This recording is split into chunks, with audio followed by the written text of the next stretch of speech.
So hello everyone. तो कैसे हो आप लोग? I hope you are very well. तो गाइस मैं भी बहुत ही अच्छा हूँ। तो गाइस आज हम लोग बहुत ही बेस्ट तरीके से हम लोग आज साइंस पढ़ने वाले हैं।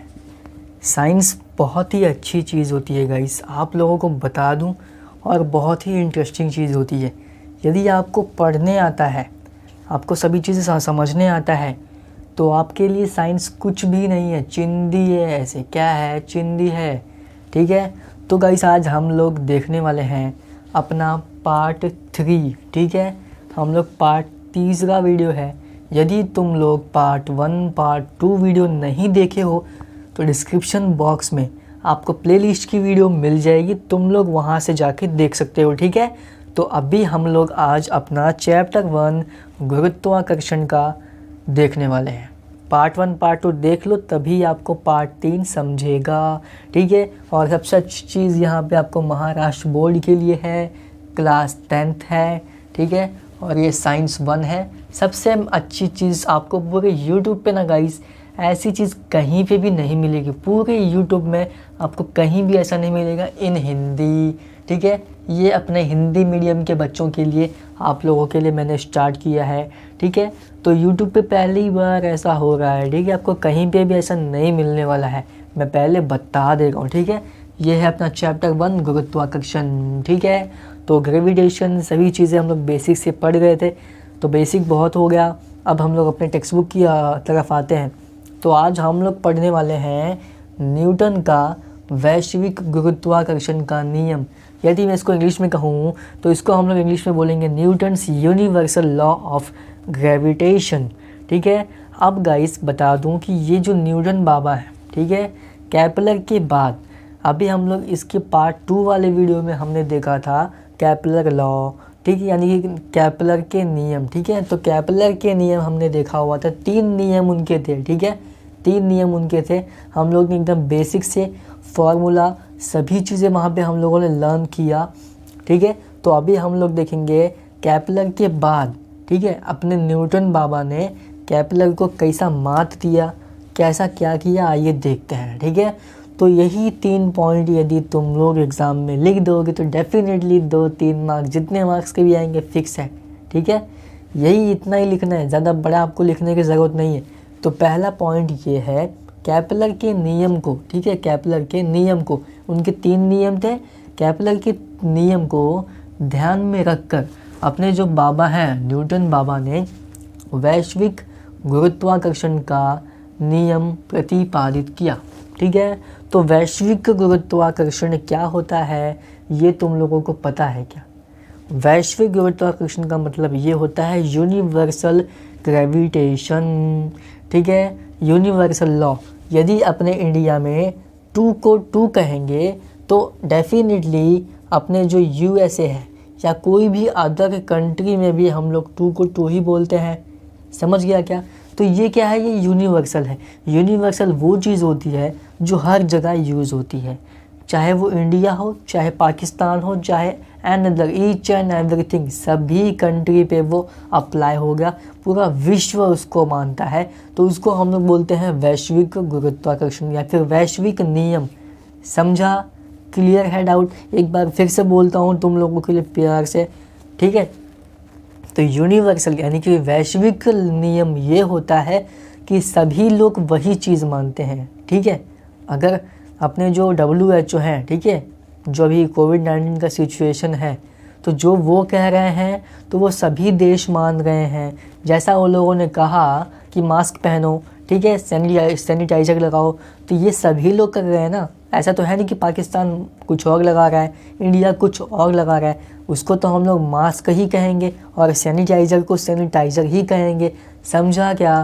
तो यानी कि सभी विश्व में वो चीज़ कही जाए या वो को सिद्ध हो गया हो तो उसको हम लोग बोलते हैं वैश्विक नियम, ठीक है। इसको इंग्लिश में कहें तो यूनिवर्सल लॉ। क्लियर है? समझ गया? चलो बहुत ही अच्छा, बेस्ट गाइस। अभी सेकंड पॉइंट हम लोग देखते हैं। विश्व का प्रत्येक पिंड अन्य प्रत्येक पिंड को निश्चित बल द्वारा आकर्षित करता है। वाह, बहुत ही बेस्ट गाइस हम लोगों ने समझेंगे अभी यहाँ पे। तो आपके टेक्स्ट बुक में एक आकृति यानी कि डायग्राम दिया हुआ है, तो वो डायग्राम पहले हम लोग यहाँ पे बना लेते हैं, ठीक है। चलो बहुत ही बेस्ट गाइस।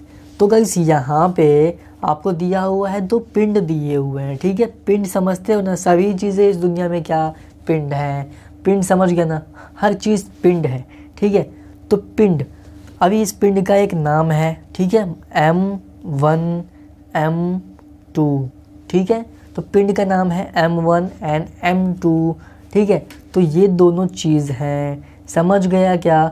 चलो बहुत ही बेस्ट गाइस। तो यहाँ पे क्या बोलता है, विश्व का प्रत्येक पिंड अन्य प्रत्येक पिंड को निश्चित बल द्वारा आकर्षित करता है। मतलब कि ये, यदि समझ लो कि ये आप हो, ठीक है, और ये आपके साथ में कोई भी रहने वाला पर्सन है, इंसान है, कोई भी जानवर जो भी होगा, ठीक है, यदि आप इसके साथ में रहते हो तो आप आपका इसके अंदर जो होगा एक आकर्षण होगा, आप दोनों का बातचीत होगा, ठीक है, आप दो एक दूसरे के लोग को पसंद करने लगोगे।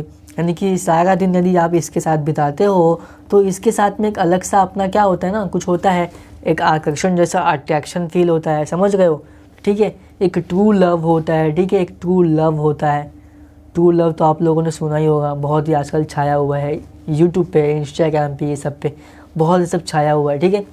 तो ये सब कुछ नहीं है, मतलब ठीक है एक जगह ठीक है, बट इसको हम लोग स्टडी में ऐसे ले सकते हैं, ठीक है, अट्रैक्शन के थ्रू, आकर्षण, जिसको हम लोग आकर्षण बोलते हैं, ठीक है। आपका भी कोई एक ट्रू लव होगा, ऐसा इम्पॉर्टेंट नहीं है कि जो आपका ट्रू लव होगा वो आपकी गर्लफ्रेंड ही हो सकता है कि वो आपकी मॉम हो, वो आपके डैड हो, वो आपके भाई बहन, एनीथिंग जो भी हो जिससे आप ज़्यादा अट्रैक्ट रहते हो। अब लड़कियां का क्या होता है, लड़की लोग अपने पापा के साथ में कुछ ज़्यादा ही अट्रैक्ट रहते हैं, है ना गाइस, समझ रहे हो। और लड़कियां हमेशा अपने मॉम के साथ में ज़्यादा अट्रैक्ट रहते हैं। क्यों, मम्मी आपको मारती नहीं है, पापा बहुत मारते हैं, ठीक है, पापा खड़ूस है ना, और बेटी के लिए उनकी मम्मी खड़ूस है ऐसा ही होता है ना। तो वो चीज़ें हैं, ठीक है। तो इट्स नॉट इम्पॉर्टेंट कि वो आपकी गर्लफ्रेंड ही हो सकती है, वो आपके भाई बहन, मम्मी पापा, कोई भी, एनीथिंग हो सकता है, ठीक है, आपके टीचर्स जो भी हो सकते हैं, एनीथिंग, मैं ये नहीं बोल रहा, ठीक है। तो 2 पिंडों के बीच में फिक्स है कि उनके साथ में एक अट्रैक्शन, एक आकर्षण तो होगा ही, ठीक है। तो वो बल प्रोड्यूस करते हैं, ठीक है। तो यहाँ ये ऐसे फोर्स देगा, ये ऐसे बल देगा, ठीक है। फोर्स, बल को हम लोग फोर्स बोलते हैं, ठीक है। तो ये ऐसे फोर्स देंगे अपने आप को, समझ गया क्या। अभी इन दोनों के बीच की जो दूरियां हैं, ठीक है, आय हाय क्या दूरी है इन दोनों के बीच की, ठीक है। अगर इन दोनों के बीच की जो दूरी है ना, तो उसको हम लोग क्या कहेंगे, उसको हम लोग डी से दिखाएंगे। किससे, डी मतलब डिस्टेंस इंग्लिश में कहा जाता है, और डी मतलब हिंदी में कहें तो दूरी, ठीक है। दूरी आप लोग समझते हो, ठीक है, मजबूरी नहीं, दूरी, ठीक है। बहुत ही इम्पोर्टेंट है दूरियाँ होना भी बहुत ही इम्पोर्टेंट है ना, ज़्यादा पास होना भी अच्छी बात नहीं है समझ गए हो तुम लोग। चलो बहुत ही बेस्ट गाइस। अभी हम लोग ना इसको देखते हुए एक फार्मूला भी बनता है, ठीक है, फार्मूला भी बनता है। तो यहाँ पे आपने देखा कि बल जो है अपना निश्चित बल द्वारा आकर्षित होता है, ठीक है। प्रत्येक पिंड एक दूसरे को हम लोग अट्रैक्ट करते हैं, ठीक है। तो वो एक क्या होता है, एक फोर्स होता है, एक बल होता है, क्लियर है। चलो बहुत ही बेस्ट गाइस। अभी थर्ड पॉइंट देखते हैं, यह बल कौन सा, ये वाला जो इन दोनों के बीच में अभी हुआ है, ठीक है। तो यह बल आकर्षित करने वाले पिंडों के द्रव्यमानों के समानुपाती, ठीक है। अभी समझाता हूँ तुम लोगों को।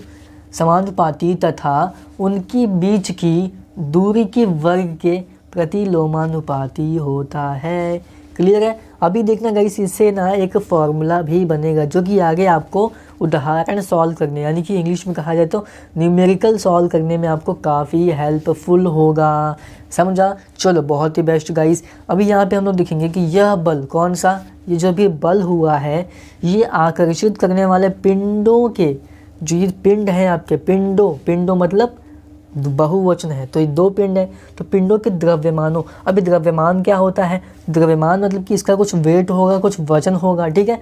वजन को ही हम लोग द्रव्यमान नापते हैं, ठीक है, समझा आप लोगों को। तो उसका कुछ वेट होगा, 2 किलो, 3 किलो, 4 किलो, जितना भी आप मान लो, ठीक है।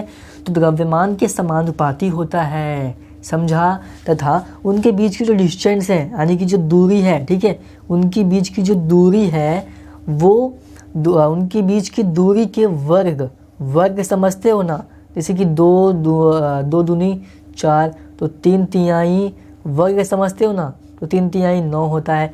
ये सब एक वर्ग होता है, तो वर्ग के प्रतिलोमानुपाती होता है, समझा। तो एक फॉर्मूला क्या बनता है यहाँ पे, इन्होंने एक फॉर्मूला बनाया एफ, तो इन्होंने फॉर्मूला ये बनाया था कि F directly proportional to m1 into m2 divide by d का स्क्वायर। d मतलब डिस्टेंस, दूरी का वर्ग होता है, समझा। और यहाँ पे क्या बोलता है, आप लोग ध्यान से देख सकते हो, आकर्षित करने वाले पिंडों के द्रव्यमानों के समानुपाती होता है। क्लियर है, समझ गया क्या, समानुपाती होता है। अब इन्होंने क्या हुआ उसके बाद, मतलब इसका क्या है कि F इज इक्वल टू, अब इन्होंने एक स्थिरांक लिया, आपके किताब में दिया हुआ है जी मतलब क्या, इन्होंने न्यूटन बाबा ने जी यूज़ किया, आप लोग के भी यूज़ कर सकते हो, के भी एक स्थिरांक होता है, लेकिन अपने न्यूटन बाबा ने यहाँ पे आप लोगों के लिए जी यूज़ किया। क्यों? क्योंकि उनका ग्रेविटेशन गुरुत्वाकर्षण चैप्टर है, ठीक है, उन्होंने